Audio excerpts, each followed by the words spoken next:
বাড়িতে ছোট কিংবা বড় কারো যদি পাতলা পায়খানাজনিত সমস্যা, গ্যাসজনিত সমস্যার কারণে পাতলা পায়খানা, ডায়রিয়া যে কোনো কিছু হয়ে থাকে, তাহলে তাকে বারবার খাবার স্যালাইন খাওয়াতে হবে।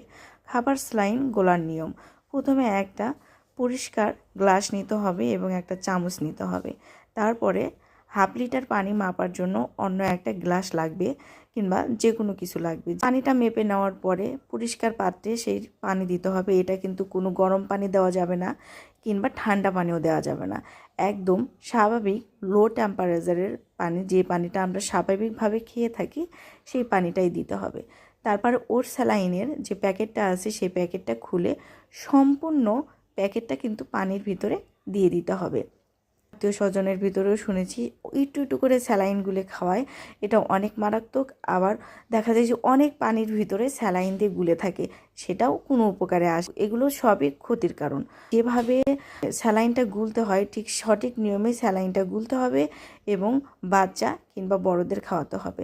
খাওয়ানোর পরে স্যালাইনটা অবশ্যই ঢাকা দিয়ে ঢেকে রাখতে হবে। তারপরে 12 ঘন্টার মধ্যে যদি স্যালাইন ফুরে না যায়, সেক্ষেত্রে এই স্যালাইন ফেলে দিতে হবে।